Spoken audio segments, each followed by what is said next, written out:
Triangle troubles, Kevin McCarthy stated in a presser that "I don't walk away from a battle, I always have a plan." That doesn't mean it happens, House Speaker Kevin McCarthy, Republican California, said early Thursday afternoon. "I had a plan for this week. It didn't turn out exactly as I had planned." McCarthy's plan was for the House to approve a defense spending bill stocked with all sorts of conservative priorities. The measure included the elimination of woke policies in the military focused on inclusion and diversity.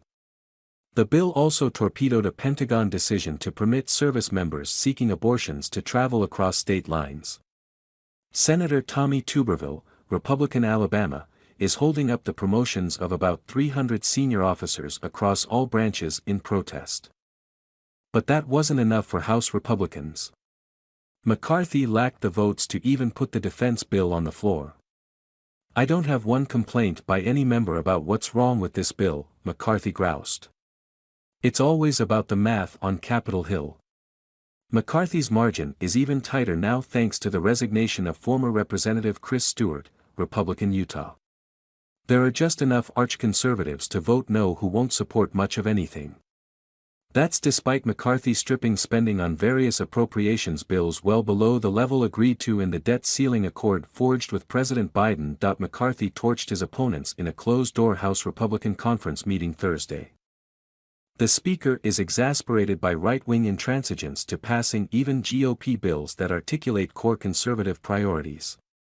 That's to say nothing of intimations from right-wing members who are threatening to oust McCarthy from the Speaker's position, disappointed in his stewardship.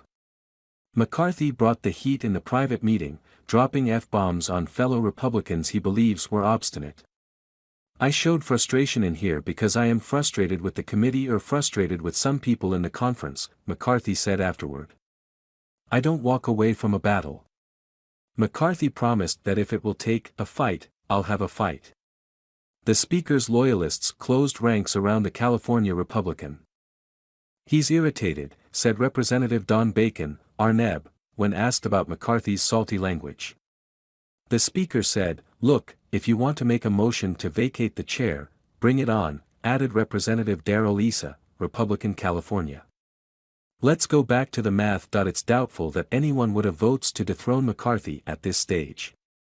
And while few say it out loud, many believed McCarthy talking impeachment all summer long would buy him political capital with detractors. Even some moderate Republicans representing battleground districts like Bacon and Representative Tony Gonzalez, Republican Texas, embraced McCarthy's impeachment gambit of President Biden. "I think we should have impeached his ass a long time ago," said Gonzalez, miffed about how the president handled the border. But McCarthy faces a triangle of trouble. The impeachment inquiry begins as McCarthy attempts to avert a government shutdown and could face a no-confidence vote from rank-and-file members. House Minority Leader Hakeem Jeffries, Democrat New York, characterized it as a three-ring circus. "They can't even bring the defense appropriations bill to the floor because they've totally lost control of the floor to the extremists who are running the House," said Jeffries. The New York Democrat seemingly sympathized with McCarthy about his conundrums.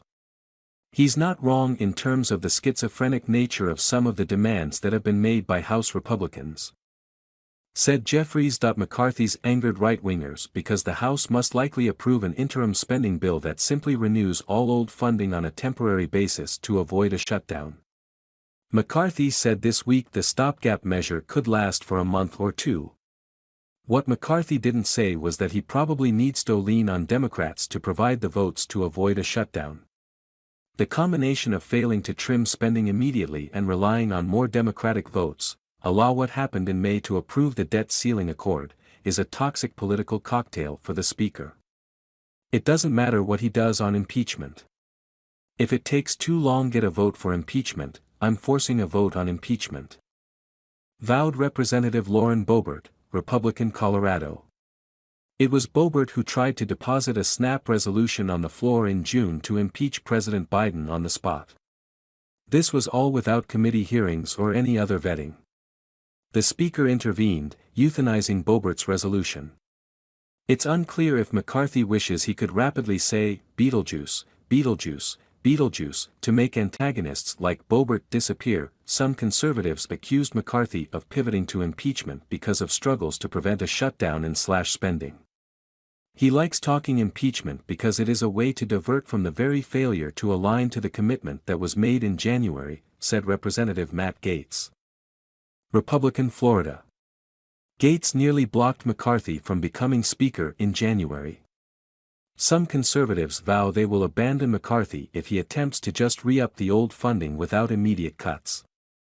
Speaker McCarthy is not living up to the promises that he made in order to secure that gavel, said Representative Matt Rosendale, Republican Montana.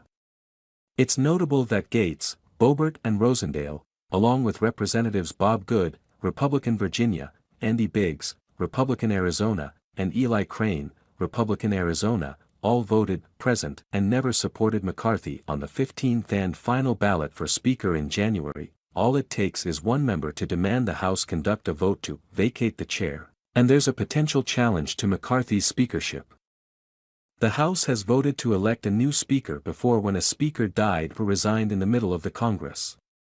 Such was the case in 2015 when former House Speaker John Boehner, Republican Ohio, announced his retirement.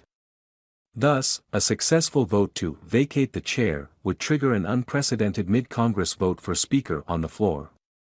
Ironically, some Democrats scowled bail out McCarthy if it comes to that. I think the motion to vacate the chair should be opposed, said Representative Don Bayer, Democrat Virginia. We'd rather have the Speaker we know than the Speaker we don't know. But the top House Democrat said McCarthy could be on his own.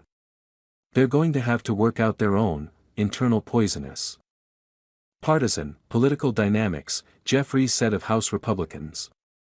Fox is told that House leaders don't expect any motion to vacate the chair until after the House votes on a still hypothetical interim spending bill that doesn't align with conservative demands.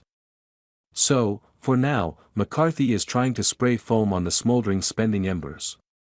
Nobody wins in a government shutdown, said McCarthy.so. McCarthy hopes to forestall a shutdown. He wants to re-up current funding later in the fall. The aim is to sweeten the pot for conservatives by attaching some border security measures to the package. That is McCarthy's plan. But as the Speaker conceded, his plan doesn't always work out.